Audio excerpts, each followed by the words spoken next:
He went from street cop to homicide detective with years of experience catching killers. He's now star of the Investigation Discovery Channel series, Reasonable Doubt. He's here to talk about investigating violent crime, his story, and more. Welcome to the Law Enforcement Today radio show. I'm your host. My name's John J. Wiley. In addition to being a radio broadcaster, I'm a retired police sergeant. For the latest news articles and much more, check out our website, letradioshow.com. In the Law Enforcement Today show, we'll be joined by special guests. We'll be talking about their experiences and issues affecting law enforcement officers, first responders, their families, their community, and victims of horrendous crimes. Be sure to like us on Facebook. Our page is Law Enforcement Today Radio Show.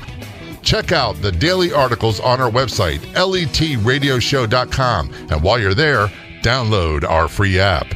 Who can first responders turn to when they need help?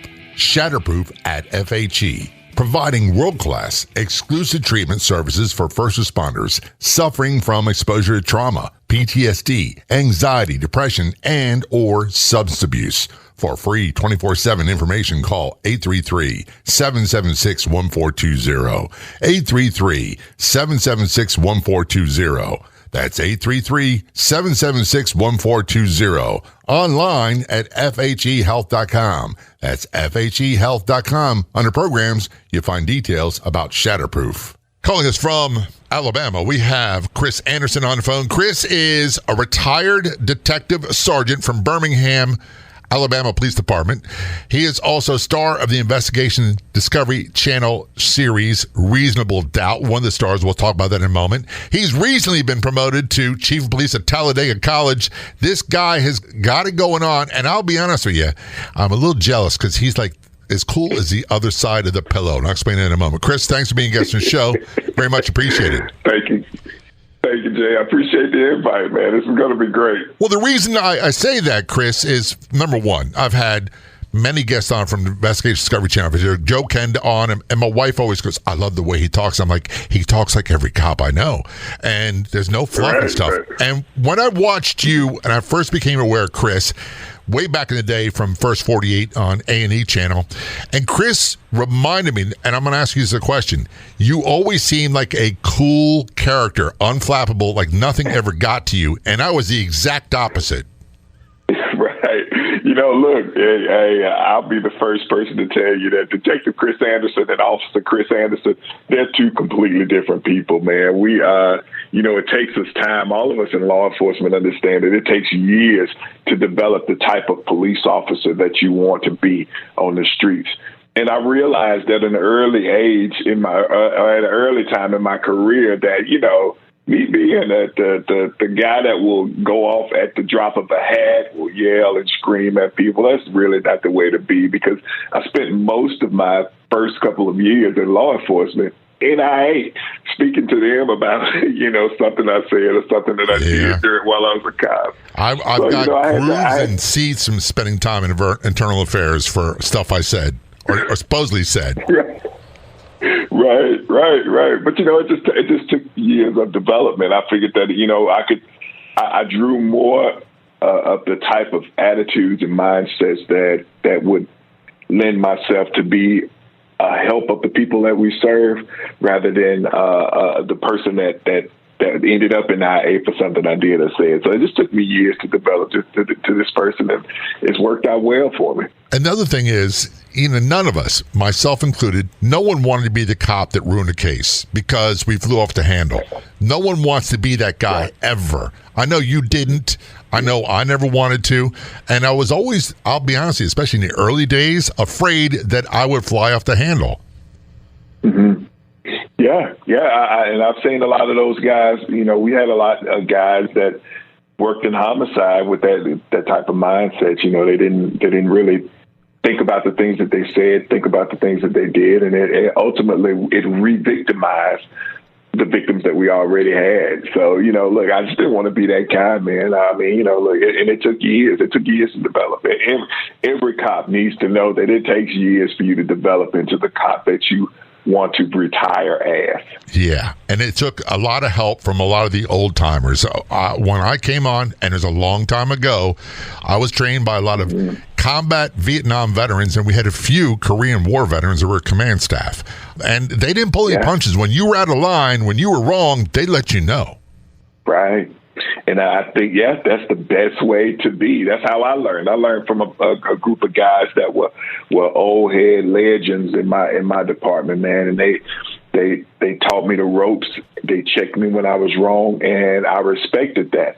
But now I don't know how things are when I retired, and I just retired in 2016, so it hadn't been that long ago. But I saw that type of mentality fading away from our department, and I tried to make sure that they understood that, look, us calling each other out when we were wrong, that's what we need to do. You need to learn. Yeah, that's exactly how we learned, and sometimes the lessons were delivered in a rather abrupt manner. Before we get into your career, I do got to talk about your show, because I'll be honest with you, I'm a little bit of fan-struck here. You go from being a street cop to a homicide detective, which is no easy task. Many years investigating homicides. You go to a television appearance on another show, and now you are a star of A Reasonable Doubt on Investigation Discovery Channel on Tuesdays at 10 Eastern, 9 Central, and past seasons are available on Discovery Plus. That's a pretty major accomplishment, all those things put together. It is, man. Look, God has blessed me throughout my career. There were plenty of times where I was in uniform that I didn't think I was going to make it out of a certain situation. But, God has always led me through the right path, and I just follow his lead, man. It's been my career has truly, truly been a blessing.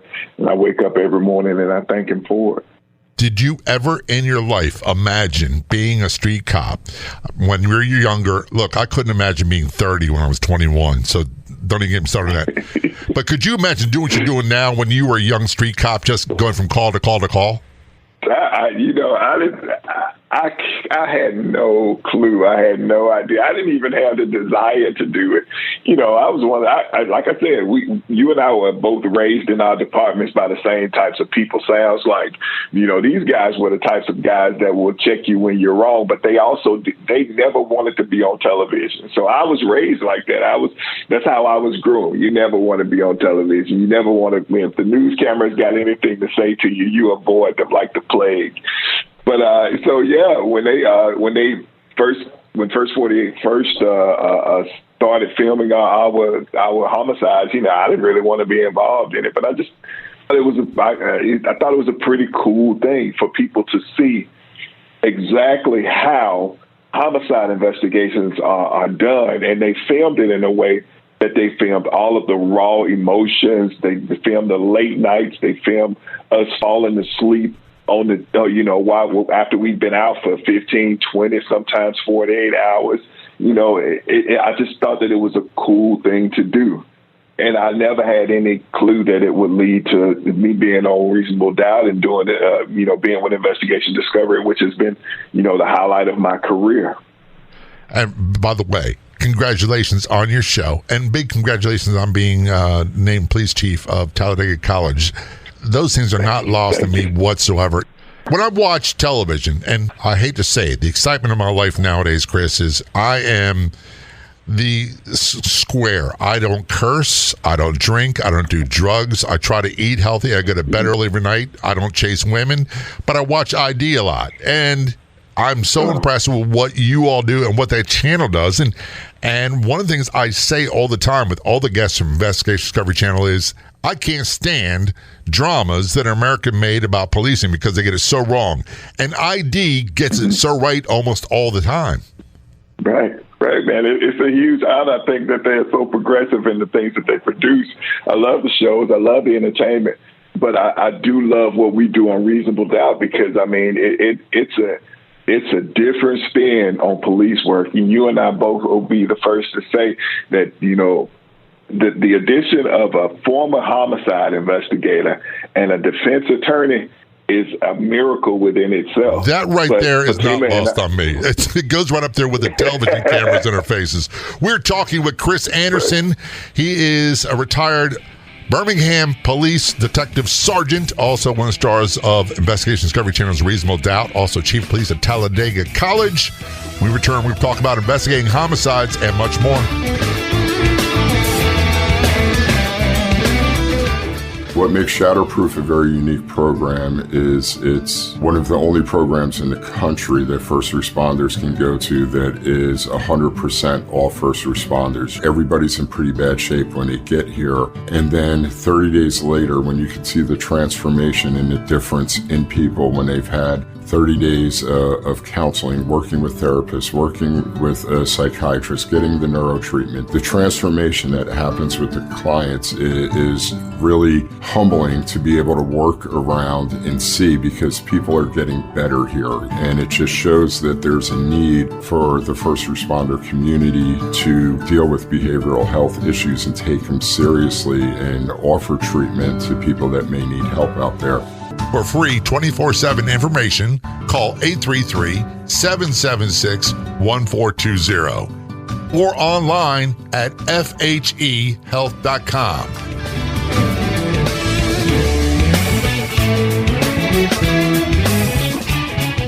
This is a Law Enforcement Today show. Returning our conversation with Chris Anderson. Chris is a retired homicide detective sergeant from Birmingham, Alabama. He's recently named Chief of Police at Talladega College. He is one of the stars on Investigation Discovery Channel's show Reasonable Doubt. It's on Tuesdays at 10 p.m. Eastern Time, 9 p.m. Central Time. Past episodes are available on demand at Discovery Plus. One of the things I have in my notes, Chris, about you, and I said it earlier, Chris is this guy, and it takes a long time to develop. I'm glad you clarified that you went from being a hothead to realizing you have to be calmer. You have to, even if you don't feel calm on the inside, be calm on the outside to get the best results, especially when we deal with homicide suspects, which we'll talk in a moment. But you came from a law enforcement background. Your mom was a cop, wasn't she? Yeah, she was, man. And she was the toughest cop that I've ever had the pleasure of working with, man. My mom did 25 years with the Birmingham Police Department. She was one of the first black females back in the 70s that was ever hired with Birmingham. And most people know the history of Birmingham and the police department. You know, she was hired on in the mid-70s. You know, and she was one of the first to break that you know what our department used to be, right? And I thank her for it. Well, you know, here's the truth, and I say this all the time. You were a Birmingham cop. I was a cop in Baltimore, and this is a rather big country. And when something bad happens in Los Angeles, they treat the cops in Baltimore like we have something to do with it. Same with Birmingham. One of the things I say all the time is a lot of the past sins, crimes committed by members of that department during the civil rights movement, we're still paying the price for. Mm-hmm. Right. That's right. That's absolutely right. I mean, and it's still prevalent in Birmingham now because of our history. I mean, look, it is what it is. We can't change our history, but we can make changes to make things better today, right where we are. Right. Yeah, and no matter what, we still, I say we have the ghosts of that. And I see images, photos of canine dogs. Well, I remember being a young cop, and one of the things we were taught, I was never in canine, but we never, ever, ever in Baltimore used canines as crowd control. And the reason why was Birmingham, Alabama. And that was a big part of it. And granted, it was a long time ago, and we as a society have made huge leaps and bounds, especially in police work. But I'll be honest with you, brother, I don't know that we ever get credit for that. In my day, when I started in 1980, we had whites, blacks, Jews, Muslims, lesbians, gays. It didn't matter. No one cared. We just cared you do your job, handle your calls. That's all we cared about. Right. Right. Yeah, absolutely. Look, that's going to be one of the things that we have to just accept in our profession. I mean, and it's going to always be there. But your goal today, if you're in law enforcement, and for those of us that are still in the law enforcement, we still have to make changes right where we are. Right. We have to make sure that the people that we have effect on, when they see you in that patrol car. They don't see what happened back in the 50s and 60s and 70s and some of the 80s. They've got to see where you are here today, right now. The old thing I live by is you live a better sermon with your life than with your lips. So yeah, all I can do is change your mind based on how I deal with you. And that was the basics of police. What we call community policing nowadays was everyday policing back then. We didn't know any different. And as a patrol cop in uniform, I remember I worked in a very busy area. We had shootings almost every day, homicides quite often. And one of the questions I have for you is, do you remember your first call for a murder? Oh, man, my first murder call, well, look, I remember both of them. I remember my first one as a homicide detective. I remember my first one as a street cop. A street cop, we had an elderly woman that had been murdered inside of her home. I didn't find out who did it until later on, but she had been in her home. The house was in this middle of the summer in Birmingham, and it didn't even happen on my beat as a patrol officer, but I was training, so they want us to get as much experience as possible. So my FTO, my training officer says, we'll take the call. We go down to the house, and then the first thing you do when you hit the door, you smell the body. Oh, yeah. And in the middle of the summer, it's an elderly person's home. She had her heater on, and oh my gosh, man, it was just so bad. And you had to get out there. And that was the first time that I realized that I really wanted to do homicide cases. Did I get sick? Yeah, I got sick. Do I remember the smell? Yes, I remember the smell. But it was something about working that case and wanting to find justice for this victim that did something, even more so than just being the patrol officer. I wanted to do more. So that's where I found a love for working homicides, and then I worked my way up to the unit. Now, my first homicide case, I remember that like it was yesterday. There was a gentleman, I won't say his name because that case is still open, but there was a gentleman that had gotten into a fight at a party, and the people that were at the party chased him out, and someone shot him in the streets. And after he had he was probably about 2 miles away from the party, but a group of guys went out looking for him, ended up murdering him and leaving him there in a lady's yard for overnight until she found him the following morning.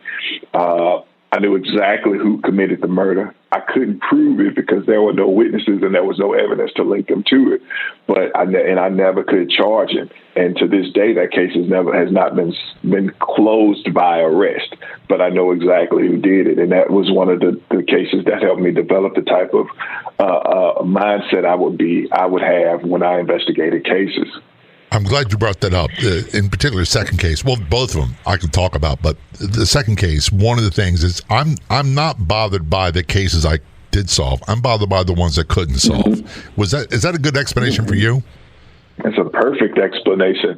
I can't remember. I can only remember the names of a few of the cases that I solved, which I solved almost about 90% of the cases that I investigated. But if you ask me today, I can name off every name of every victim's case that I didn't solve, because I carry those cases with me daily. I wonder if I did everything that I possibly could have done in order to close those cases. I always question whether or not I did every single thing that I could have done in those cases. And it's hard. It's hard for me today. And I'm chief of police of my own department now, but I still think about those cases that I didn't close. I hear you 100%. We are talking with Chris Anderson. Chris is a retired homicide detective sergeant from Birmingham, Alabama. He's also chief of police at Talladega College. He is one of the stars of the television show Reasonable Doubt on Investigation Discovery Channel. We return, we're going to talk more about investigating homicides and his unlikely transition from street cop to detective to TV star. Don't go anywhere. We'll be right back.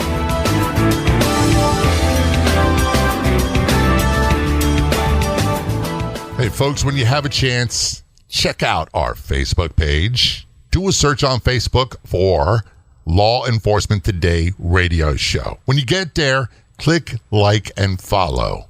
That's click, like, and follow Law Enforcement Today Radio Show on Facebook. Flintstone Media has been the digital messaging bedrock of several brands and businesses, serving as a highly resourceful podcast production house and consultancy firm for over 6 years. Work with a leader in the industry and add a new podcast to your brand's content offerings.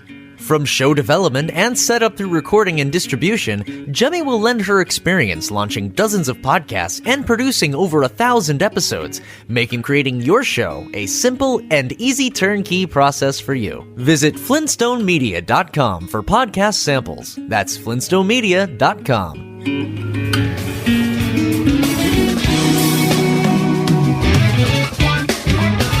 Return to conversation on the Law Enforcement Today show with Chris Anderson, retired Birmingham homicide detective sergeant, star of Reasonable Doubt on Investigation Discovery Channel. Shows on Tuesdays, 10 p.m. Eastern Time, 9 p.m. Central. Prior episodes available on demand at Discovery Plus. And he's also, as if I am not amazed enough, he's also chief police of Talladega College. Chris, you make me sound like an underachiever. I work all the time, 365. I could never do this when I was a cop. And I listen to you and I go, dude, what doesn't this guy do? Man, I retired so young, man, that, I knew when I left the department, I wasn't done. I knew that I had more to give. So, I prayed to God that he would open up other opportunities for me, because when I left Birmingham, I took a retirement job. I mean, it was a retired on duty type job that I probably could have worked for another 10, 15, maybe even 20 years.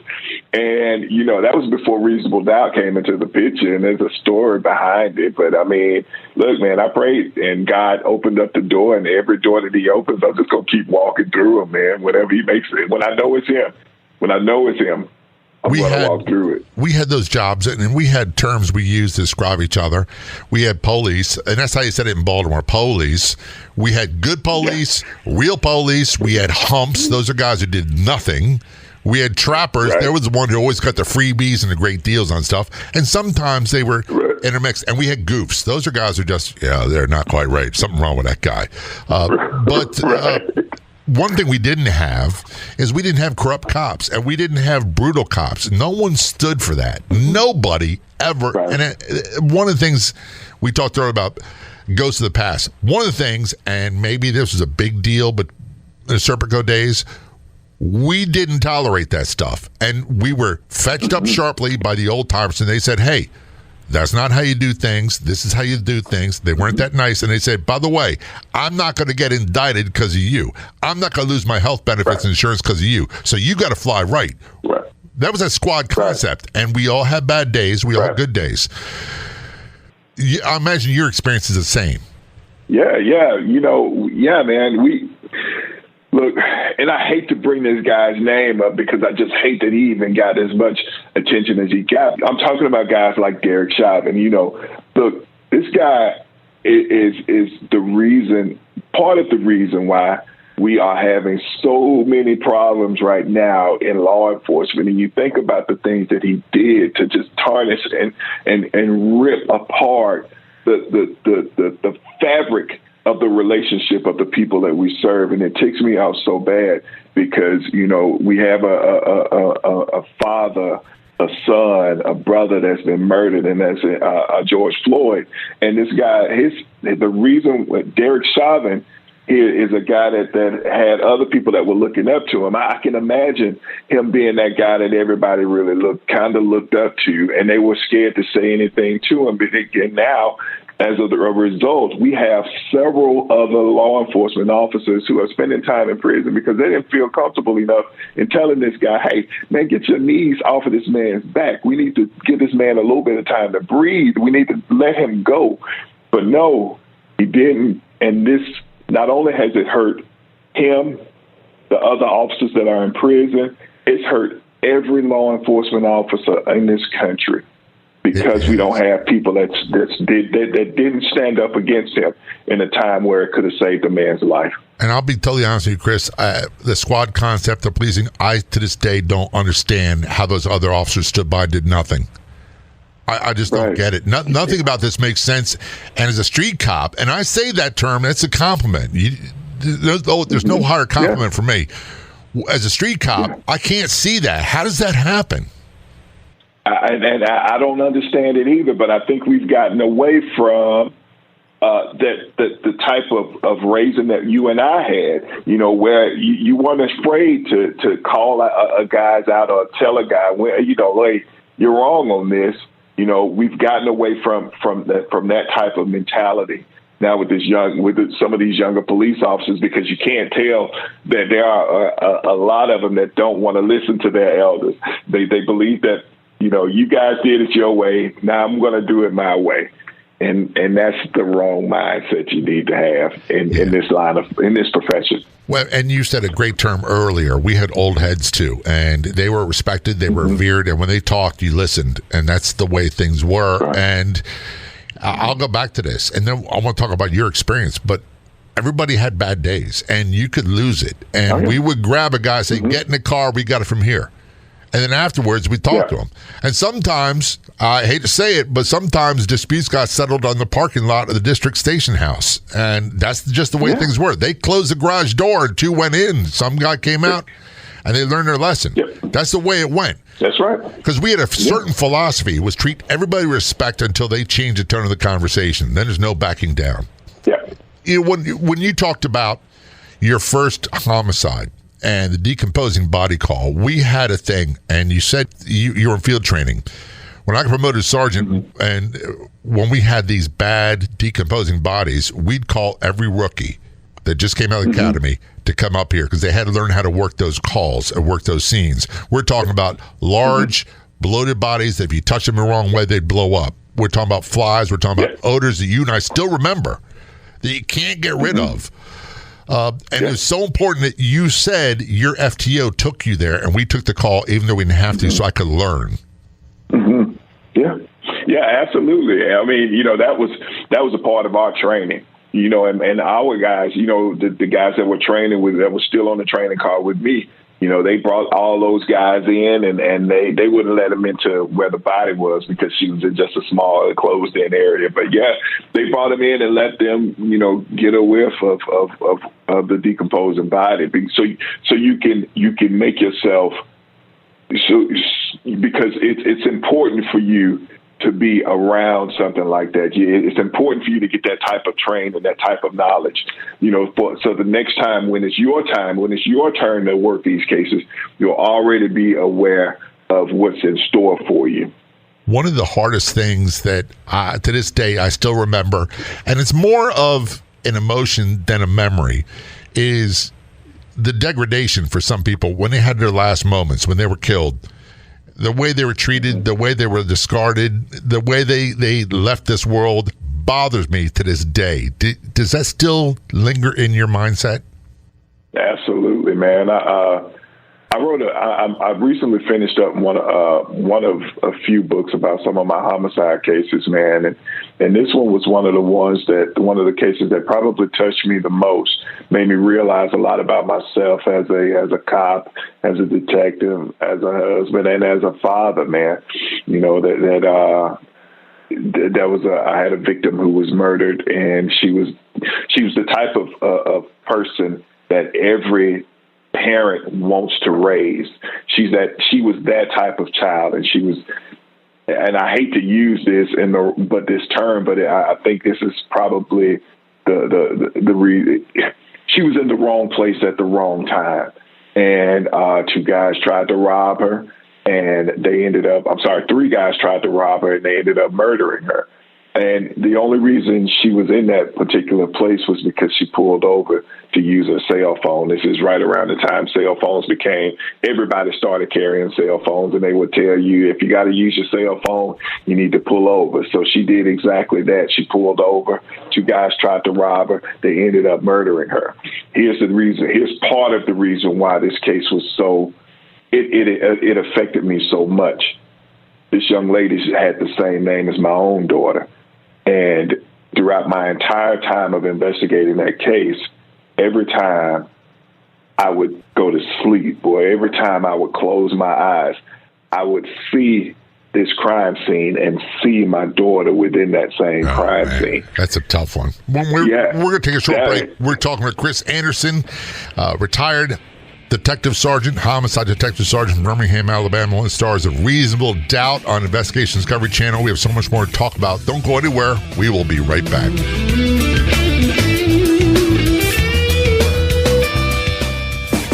Missed an episode of Law Enforcement Today? You don't have to anymore, because now you can listen to it on Podopolo, the free new app that makes listening anytime, anywhere so easy. Catch up on shows you've missed and chat with John J. Wiley right there too. Download for free on the Apple or Google Play stores. That's Podopolo.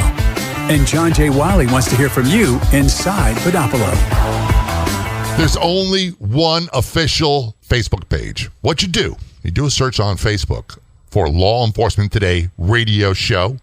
Click like and follow. There you'll find updates about upcoming episodes of the radio show. You can contact me. We also find unique, one-of-a-kind editorials and news articles. That is our Facebook page, Law Enforcement Today radio show. Be sure to click like and follow. We'll see you there.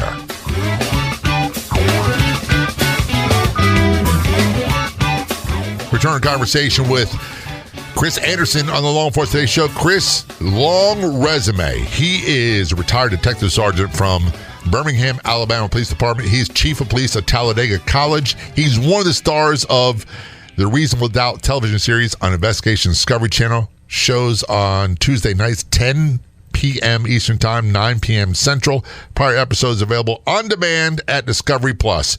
And you just said you wrote some books. Is there anything else you don't do? Look, I said I have more to give, man. As long as God keep opening those doors, man, I'm going to walk through them. My goodness. I would hate to be in a domestic disagreement and have someone say to me, like my wife say, you never do anything around the house. Oh, can't say that to Chris Anderson. Hey, I don't know what to say because mine will squeeze it in there every once in a while. Yeah, and you got no defense even from that one. I want to go back to something you said earlier that really stuck with me. And I tell some people this, it took a long time for me. I've been retired a long time from police work. I got hurt and retired young at the age of 33. So I was forced in that grown-up job. And I loved being a cop, but it took a long time to start forgetting names. And there's only a few I remember anymore.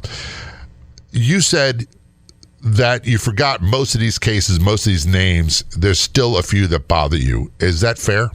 Mm-hmm. Absolutely, it's fair. Very much so. And those, you still question yourself, can I have done something different? Can I have done something better? And that second guessing is how we get better at our job. Mm-hmm. Yeah, you can't.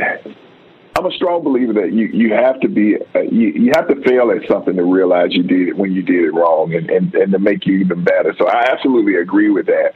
The cases that the most of the victims that I don't remember the names are the cases that I closed.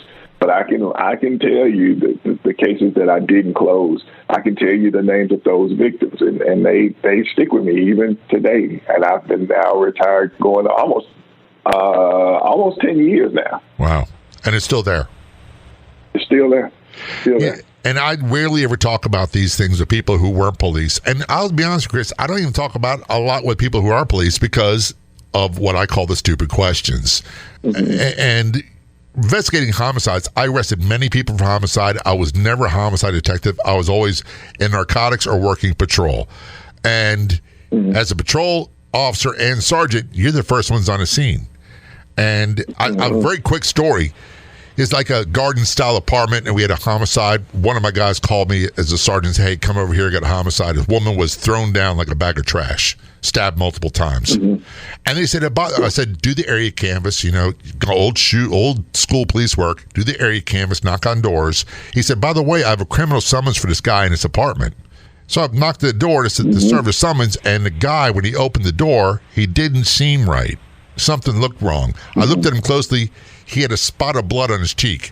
Long story short, he had blood all over his shoes, and he was the killer, and the crime scene was his apartment. And I can't tell you what it was that brought my attention to this guy. It's just like, we're going to serve his criminal summons, but a little speck of blood, too high from where he'd be shaving, and go, something's wrong with this guy. Right. It's usually that intuition is good, man. Right? I know everybody talks about a woman's intuition, but a guy's intuition is, in some cases, can be just as good. And it takes something. It takes that little something about cases, and that'll help a lot of cops, help me a lot in closing a lot of my cases, man. Would I use that as evidence, in a crime? No. Is it something that I would just go, I got a feeling that this person is responsible for this murder? Would I go out there and screw up a case because of it? No. But I sure would follow it and not allow my feelings to just go unnoticed about certain things. It's like an investigative tool. It's like the polygraph. It's not admissible in court, but you got to follow it. Otherwise, what are you going on? You got your experience. You've been doing this job a long time. Did intuition or street sense or cop sense lead you to killers many times? Oh yeah, absolutely, man. I had this is another portion of the book that I wrote. I had a case where I had been working this guy that had been doing these home invasions for months, man. He had been not for months. He had been doing them for weeks in an area that you just don't get a lot of any types of crime. It was an elderly. Most of the people that lived in this neighborhood were senior people. And you didn't have a lot of people that were hanging out or walking around. But all of a sudden, we get like bang, bang, bang, bang, bang, like 7 or 8 home invasions over like a 2-week span, and they're all within a 1 or 2 mile radius. So that should automatically tell you that the suspect is more than likely someone that's new to the area, and he's somewhere walking around. Well, I get out and we're canvassing the neighborhood, me and my partner, and we ended up, and I'm kind of paraphrasing this whole thing, but me and my partner ended up catching a homicide the day before. This time, this guy has broken into a house and he's killed a woman. And we're out canvassing the neighborhood, and this lady tells us about this guy that's, that had been peeking around her house. She saw him. He was walking around her house, and he had stolen some stuff from him. And the night before, officers had recovered some of her stolen property at an abandoned house. Check out the abandoned house, go through and started looking for any information inside the house, find some parole paperwork for a guy that was there. Lo and behold, this is the guy that ended up was the murder suspect of my victim that happened the day before, and he was responsible for all 7 or 8 of the home invasions that we had weeks prior. So, yes, that's that intuition of following up on leads that helped me. That's one of the cases that, I truly say that it was.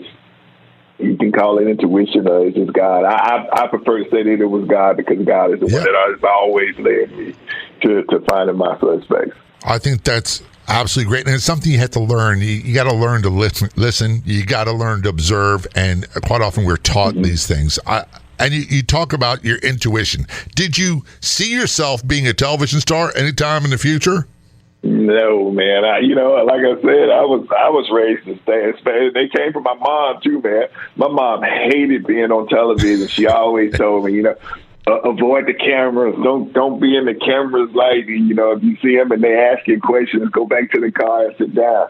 But when we when that other show, First 48, came around and started, the documentary of us. Doing the homicide cases, I just, I'm going to try something a little different because we had a lot of great homicide investigators who were those old heads, those guys that didn't want to be around cameras, and they thought that the camera crew would hurt their investigation. Well, me and about 3 other guys that were a part of our unit, we were like, look, y'all come on. And I was a rookie then too, so I was catching all the worst cases that we had. They followed me for 2 years. Of the worst 2 years of cases that I had been picking up. And yeah, man, and that's how it all happened. I never expected to become a fan favorite or anybody famous. I just wanted people to see what it takes to work homicide cases. And then how did the Investigation Discovery Channel show come about? Man, so it was I told you I was about to retire. And I was going into just a job where You know, I could work for another 10 or 15 years, and I would be retired on duty. It was an investigator for the railroad. And I'm thinking, okay, this is the job I'm going to take, you know, and I'll just do this, and I'll have 2 retirements. That was my goal. So, and, you know, a few days before I retired, I'm like, I was praying to God. I was like, well, God, I just feel like I have more to give than just being an investigator for the railroad. If you have any other opportunities for me, please just open the door. Just show me what it is. About 3 days later, I get a phone call from the guys that's looking for a guy that works for the production company that makes the show. He says that he's been calling, looking for me for about 2 weeks, and he hadn't been able to find me because I worked as a fugitive investigator, and you know how fugitive is. We rarely come in the office. So at any rate, I'm in the office training my replacement, and the guy calls me and says, look, I want to put you on a call with the producer of the show. And he wants to get you to talk to you for about a show that he's producing. So get on the phone call. The conversation is great, and they asked me if I'm interested in working cold cases that could be wrongful convictions.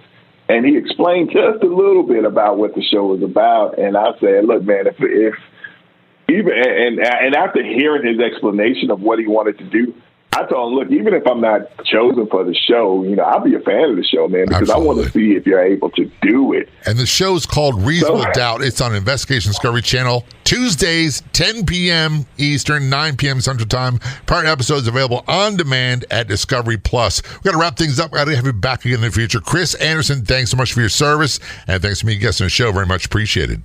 Thank you, man. I appreciate it. It was great. I'd like to thank our guests so much for coming on the Law Enforcement Today radio show. The Law Enforcement Today radio show is a nationally syndicated radio show broadcast on numerous stations once a week and growing. If you enjoyed the podcast version of the show, please do me a big favor. Tell a friend. I'll be back in just a couple days with a brand new episode of the Law Enforcement Today radio show and podcast. Until then, this is John J. Wiley. See ya.